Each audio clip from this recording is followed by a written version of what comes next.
Hola otra vez, aquí estamos con un nuevo video para compartir parte de la palabra de Dios, pero de una forma práctica, de una forma jocosa, que sea de fácil entendimiento, y espero en el nombre del Señor que Dios pueda traernos una palabra fresca. Quiero empezar la historia con la historia de los tres cochinitos en la versión venezolana, tres chanchitos versión ecuatoriana. Como todos lo saben, voy a hacer un pequeño resumen. Habían tres cerditos, tres chanchitos, tres cochinitos. Los que nos conocen no vayan a empezar a decir, no, que son ustedes los tres hermanos. No, esto es una historia y esto es un cuento, una metáfora. Lo cierto es que los tres chanchitos, el menor tenía una casita de paja y el lobo fue a atacarlos y el lobo sopló y destruyó la casa del primer chanchito. Él sale corriendo hacia el segundo hermano que tenía una casa de madera y el lobo sopló y destruyó la segunda casa. Y los dos hermanos fueron a la casa del hermano mayor y tenía una casa de ladrillo y el lobo sopló, nada. Intentó entrar por la chimenea y había fuego y había un agua hirviendo en la chimenea abajo y cuando cayó salió corriendo y nunca más el lobo quiso comer chanchito. Hoy, ¿por qué te cuento esta historia? Porque hoy vamos a hablar de materiales y les prometo en el nombre de Dios de que va a tener una relación con lo que está pasando y un mensaje de bendición para nuestras vidas.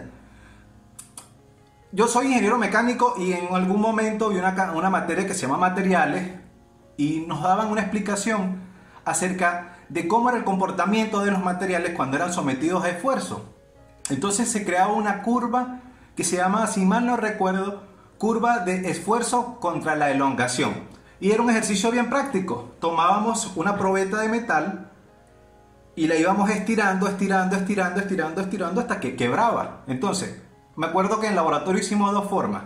Uno era con un aparato manual que íbamos midiendo cuánta fuerza le aplicábamos a la probeta y así sucesivamente hasta que quebraba. Y íbamos tomando cuánto íbamos midiendo, íbamos haciendo fuerza, íbamos midiendo y hacíamos una gráfica que se llama esfuerzo-deformación. Entonces, ¿qué significa? Que la cantidad de fuerza que necesita el material para estirarse un poco. Entonces medíamos cuánto se estiraba y la fuerza que había que aplicarle. Entonces esto trae un comportamiento en los materiales que pudiéramos nombrar tres tipos de materiales. Materiales frágiles, materiales muy dúctiles y los materiales con una ductilidad que es la capacidad, la resistencia de un material para la propiedad para hacerse moldeable. Resulta que hay tres tipos de materiales y quiero mostrarles algo. Por favor, esto no lo hagan en casa. El vidrio es un material altamente frágil, pero realmente es un material muy rígido. Entonces todos los materiales cerámicos y vidrios son materiales rígidos. Vean, lo golpeo, lo aplasto y sigue firme. Entonces, estos son un tipo de material. El papel es un material que se dobla, lo haces lo que te dé la gana. Puedes hacer con él, pero esto simboliza la casa del chanchito que era de paja, que totalmente débil. Y esto representa un material con una ductilidad promedio. Lo puede doblar y siempre él va a recuperar su tamaño. Para que esto nunca se les olvide, vamos a hacer un pequeño experimento, porque vamos a hablar del primer tipo de materiales, los materiales con altísima resistencia, que son muy fuertes, pero cuando uno es muy fuerte, tiende a ser frágil. Entonces, no lo hagan en casa, vamos a guardar esto aquí en la fundita. Niños, no hagan esto en casa, por favor.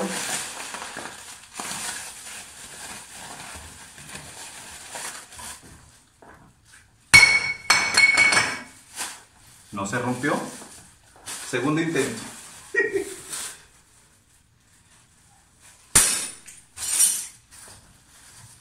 ¿Qué pasa cuando los materiales son muy rígidos? Cuando un material es muy rígido y se somete a algún esfuerzo, pasa lo que pasó con este. Que se quiebra. Muy frágil. Es súper fuerte, es súper rígido, pero se quiebra. El papel, este papel es muy dúctil. Yo puedo doblarlo, hacer lo que yo quiera. Pero apenas le aplico una fuerza, lo rompo. Entonces, esto tipifica algo más. Y tenemos un tercer tipo de material, que lo puedo doblar, lo puedo apretar, lo puedo cambiar la forma. Vean que se adapta. Si yo quisiera hacer una especie para llevar algo, se adapta fácilmente y también puede volver a su estado original. ¿Y cómo les voy a probar de que puede volver a su estado original? O lo más probable es porque tengo su hermanito gemelo y aquí están, los dos siguen siendo igualitos. ¿A dónde quiero ir con todo esto? ¿Por qué hago este experimento? Primero, para que nunca se te olvide lo que voy a decirte de parte de Dios.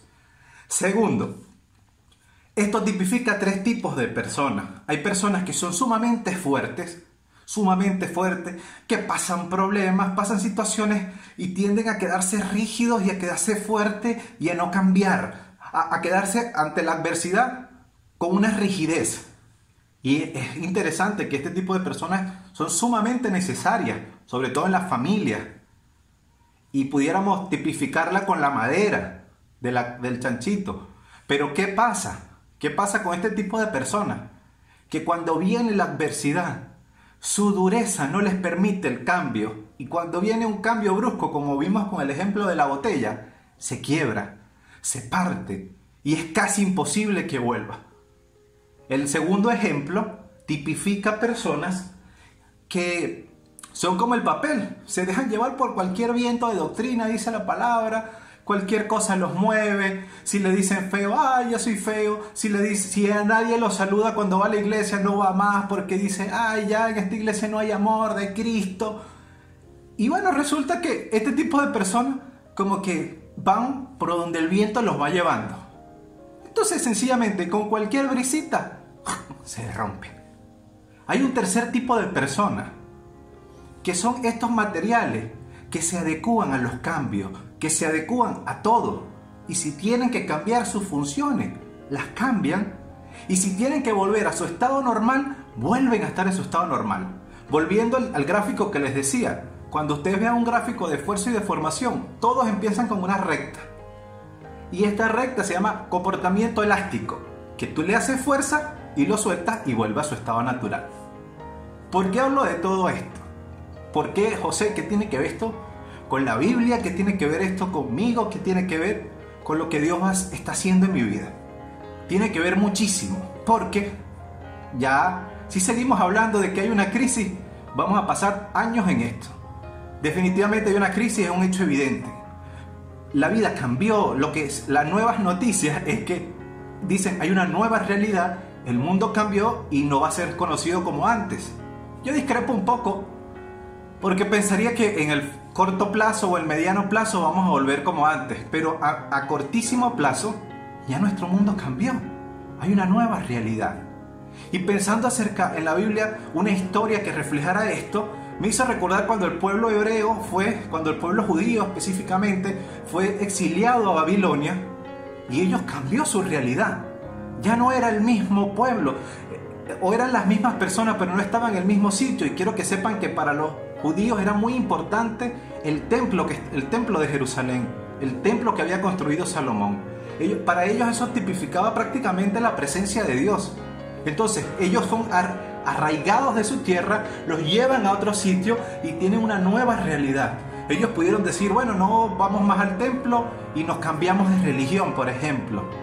Pero si ves la historia de la palabra, en Daniel 1, habla de 4 jóvenes, Daniel, Ananías, Misael y Azarías, que fueron 4 jóvenes ejemplares y que se supieron readaptar a la nueva situación, como hicimos con el gancho, pero sin cambiar los valores fundamentales. Y creo que este es el centro de lo que Dios quiere hablarnos. La situación nos va a requerir una nueva actitud. La situación va a requerir que no seamos tan frágiles y digamos siempre fue así y yo lo haré así porque las cosas cambiaron. No seamos tan débiles porque como el papel cualquier cosa nos va a destruir, sino seamos como un material que se permite permite manejarse. Seamos como estos jóvenes. Si usted lee la historia, para no hacerla tan larga, ellos fueron llevados lejos de su tierra, fueron sometidos a altísima presión, les querían contaminar, pero ellos dijeron: no nos vamos a contaminar con la porción de la comida del rey, con el vino del rey, porque irrumpía su dieta. Y vuelvo al punto central. ¿Qué quiere Dios decirte? Para no extenderme tanto, Dios quiere decirte que vienen momentos de cambio, que ya hay que cambiar, hay que adaptarse a una nueva situación. Pero recordemos que tenemos valores, recordemos que tenemos, hay cosas que no son negociables. Y allí es donde tenemos que afirmarnos, en lo que no es negociable y en lo que va a permitir que nosotros veamos la bendición de Dios como la vio Daniel y sus amigos, que fueron liberados de un horno de fuego, que fueron liberados de un encierro con leones. Así que Dios te bendiga. Recuerda que en este tiempo necesitamos ser manejables, tenemos que adaptarnos a esta nueva realidad, pero sin negociar nuestro principio. Recordemos que el apóstol Pablo dijo: sé tener mucho